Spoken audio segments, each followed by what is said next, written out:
Malam yajtami qalbuhu alal haqiqah fasadat sholatuhu. Barang siapa yang hatinya tidak bertemu dengan hakikat sholat, maka rusaklah sholatnya.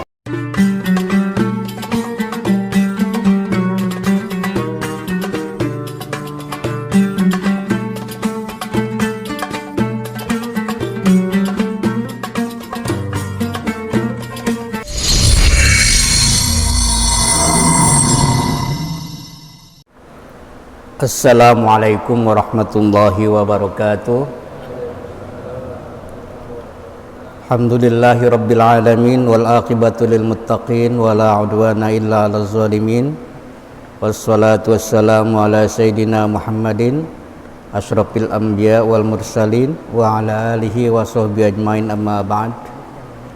Alhamdulillah wa syukrulillah, kita bisa hadir kembali di hari yang mulia ini, Sayyidul Ayyam, juga di waktu yang sangat berharga ini. Mudah-mudahan semua ini menambah keberkahan bagi kita semua. Amin ya rabbal alamin. Kita masih melanjutkan kajian kita tentang bagaimana cara sholat yang khusyuk, atau tip-tip untuk bisa melaksanakan sholat 5 waktu dengan khusyuk. Coba dilihat halaman 67 ya.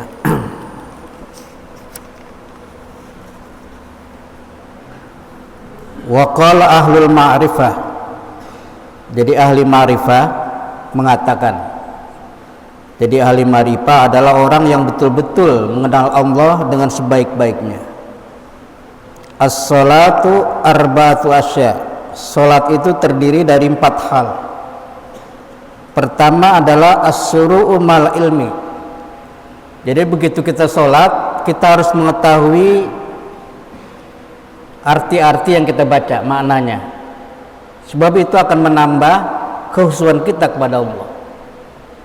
Kita baca Fatihah, kita tahu artinya.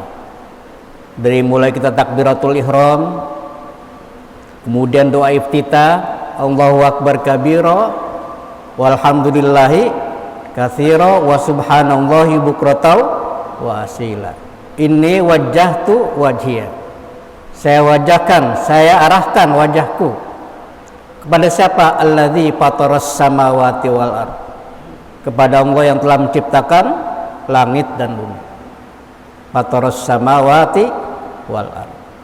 Inna sholati wa nusuki wa mahyaya, dan begitu seterusnya. Nah, itu kita pahami.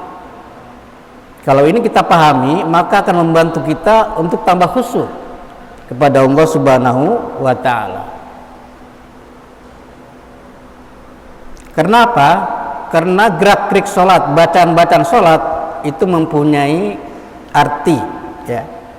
Dari mulai kita ruku, Subhana rabbiyal azim wa bihamdi, kita baca 3 kali. I'tidal kita baca, semuanya itu mengandung arti. Ini juga menambah kekhusyuan ya. Wal qiyamu mal haya. Begitu kita berdiri untuk sholat, kita merasa malu kepada Allah kalau kita tidak melaksanakannya dengan baik ya. Kenapa? Karena kita berhadapan dengan yang maha kuasa ya. Meskipun kita tidak melihat Allah, tapi Allah melihat kita, dan seakan-akan kita melihat. Jadi dengan penuh tadarru, dengan penuh rendah hati ya, itu harus kita laksanakan. Nah, wal ada ma'tazim. Jadi kita laksanakan semua itu dengan mengagungkan nama Allah Subhanahu wa ta'ala. Wal khuruj mal khauf. Setelah kita keluar salat selesai, kita merasa menambah ketakutan kita kepada Allah jika kita melaksanakan hal-hal yang maksiat.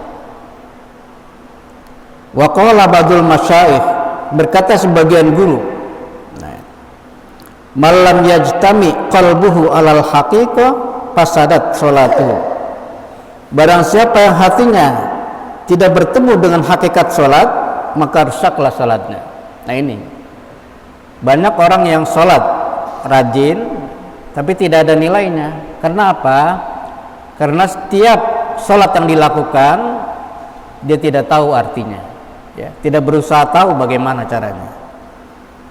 Itulah diperlukan kita mengaji terus-menerus.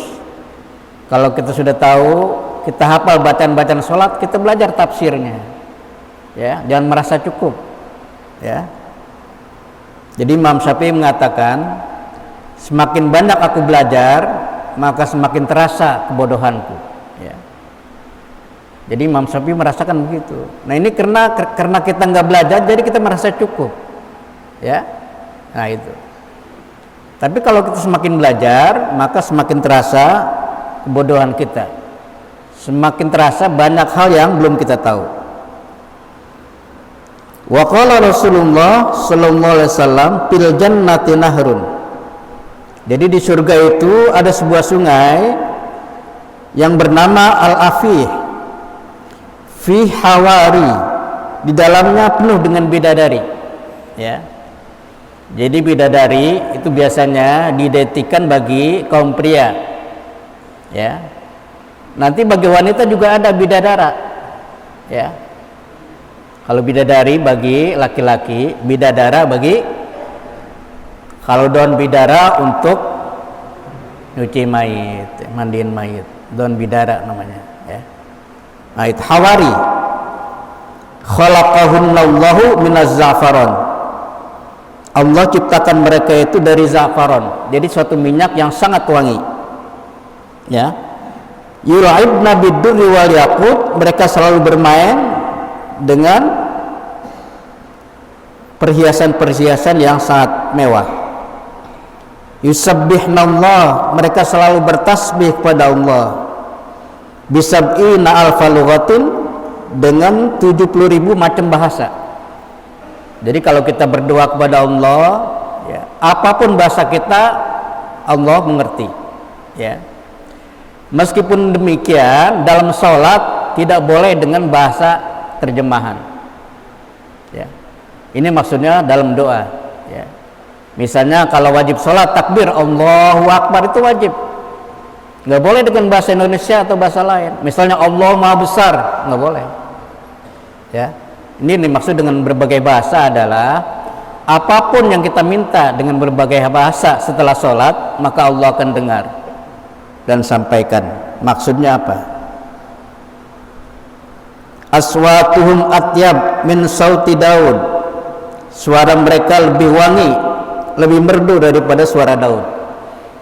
Ternyata Nabi Daud adalah mempunyai suara yang sangat baik, yang sangat indah, ya. Nah itu. Wa yaqulna nahnu liman shalla salatahu bil khusu wal khudur. Kami adalah untuk orang yang salatnya dilaksanakan dengan khusyuk dan hudur. Hudur dia merasakan kehadiran Allah ketika dia sholat, ya.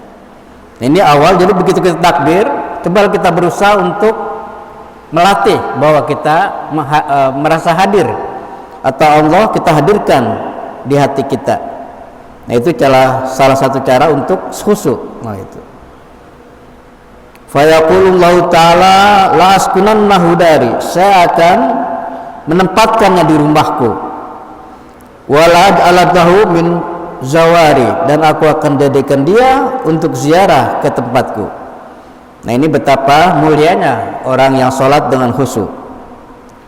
Diriwayatkan Allah Ta'ala auha ila Musa. Jadi Allah telah memberikan wahyu kepada Nabi Musa, ya Musa idza dzakartani fadhkurni wa anta tantafid a'dauka wa kun inda dzikri khashian mutmainnan.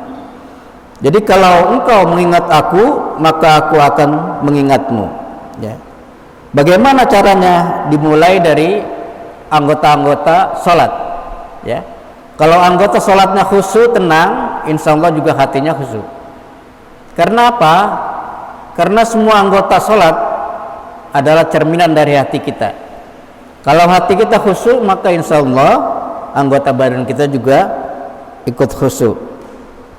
Wa idza dzakartani faj'al lisanaka min wara'i qalbika. Jadi apa yang kita ucapkan itu keluar dari hati kita. Wa idza qamta baina yadayya apabila engkau berdiri di hadapanku, taqum qiyamal abdi adzalil, berdirilah seperti hamba yang merendah, ya. Karena kita bermunajat kepada Allah, kita penuh dengan kerendahan hati, ya. Dengan hati yang rendah hati, insya Allah itu menambah kekhusyuan kita kepada Allah Subhanahu wa ta'ala. Wa naji biqalbi wajalin, dan bermunajatlah dengan hati yang penuh kemaluan atau bermalu karena kita banyak dosa kepada Allah, wa lisan sidqin, dan dengan lidah yang jujur. Nah ini. Nah di sini dikatakan man zakaroni zakartuhu, apabila orang mengingat aku, kata Allah, maka aku akan mengingat dia. Fadhkuruni, maka itu ingatlah kamu sekalian kepadaku. Dzakarathumul la'nah wa hadza fi asin ghairi ghafil, janganlah seperti orang yang sholat tapi tidak mengingat aku. Nah itu termasuk orang-orang yang sholatnya lalai. Di sini dikatakan waqala ba'dus sahaba yuhsarun nas yaumal qiyamah ala mithali hayatin fis shalah, bahwa manusia nanti digiring di hari kiamat itu seperti barisan mereka dalam melaksanakan sholat, bagaimana gerakannya. Minat toma'nina, adanya toma'nina. Nah ini, jadi salah satu ciri sholat yang diterima adalah ada toma'nina, ya. Jangan sampai kita melupakan toma'nina ini. Wal hudu, juga penuh dengan kerendahan hati dan ketenangan. Min wujudin naim, bahwa adanya nikmat-nikmat, biha wal ladzah. Nah itu. Wa ra'an nabi rajulan ya'bathu lihyatahu fi salatihi, pernah Nabi melihat ada seorang sahabat yang salat sambil memegang janggutnya gini, Nabi, ya. Apakah orang itu khusyuk atau tidak? Kata Nabi, ya. Karena orang ini sambil sholat sambil memegang janggutnya, ya. Mungkin janggutnya ini ada apa ya? Ya, ada gatal kali ya, ada apanya tuh, perlu disampoin gitu, ya, ada apa tuh? Atau banyak kutunya, ya, ini sambil ini. Jadi nggak tenang. Apa kata Nabi? Lau khusya'a qalbu hadza, kalaulah hati ini khusyuk, la khusya'at jawarihu, pasti anggota badannya khusyuk. Artinya kalau dia khusyuk, dia nggak mungkin sambil menggaruk-garuk jenggotnya, ya. Jadi kalau anggota badannya nggak khusyuk, itu salah satu ciri orang itu sholatnya tidak khusyuk. Pernah juga Rasul melihat orang sholat itu sambil merem, ya. Kenapa? Setelah selesai ditanya, kenapa kamu sholat merem? Supaya tambah khusyuk, ya. Ternyata pas dia tambah merem semakin tidak khusyuk, ya. Kenapa? Karena anggota badan itu mencerminkan hati. Nah, gitu. Jadi kalau hatinya tenang, hatinya khusyuk, maka itu anggota badannya juga khusyuk. Jadi kata Nabi, waqala malam yakhsha qalbuhu ruddat salatuhu, barang siapa yang hatinya tidak khusyuk dalam sholat, maka sholatnya tidak diterima, ya. Kita bagaimana baca para sahabat, ya, ketika mereka sholat ini kadang-kadang ada buah yang jatuh karena waktu itu sholat di tengah lapangan, itu mereka tidak berasa, ya. Jadi ada buah-buah yang jatuh, ya, kecuali mungkin kalau buah kelapa, ya, kalau buah kelapa jatuh, ya. Jadi pernah ada salah seorang sahabat begitu kelelahan, ya, dia mengadam di pohon seri. Pohon seri itu buahnya kecil, ya. Lalu dia memprotes, ya, bagaimana Allah menciptakan, ya, pohon seri ini, ya, buahnya kecil tapi rindang sekali, ya. Alangkah bagusnya kalau buah seri ini besar seperti kelapa, kata dia, menghayal dia. Tahu-tahu pas dia tidur, buah seri jatuh pada kepalanya. Apa dia mengatakan? Alhamdulillah, coba kalau buah seri gede seperti kelapa, saya hancur katanya. Itu salah satu cara. Sebenarnya apa yang Allah ciptakan itu ada hikmahnya. Cuma kadang-kadang kita belum tahu. Ini menggambarkan bahwa digambarkan bagaimana para sahabat kalau sholat begitu khusyuk, ya. Jadi barang siapa yang begitu takbiratul ihram, dia tahu ada orang di kiri kanannya, oh ini di kiri kanan saya si A, di kiri saya si B, itu ciri-cirinya dia nggak khusyuk, ya. Mestinya kita nggak usah tahu takbiratul ihram, siapapun di kiri kita nggak tahu, nggak perlu tahu. Kenapa? Karena kita fokus menghadap kepada Allah Subhanahu wa Ta'ala. Jadi memang untuk supaya sholat khusyuk itu ada beberapa cara, ya. Pertama perlu latihan terus menerus.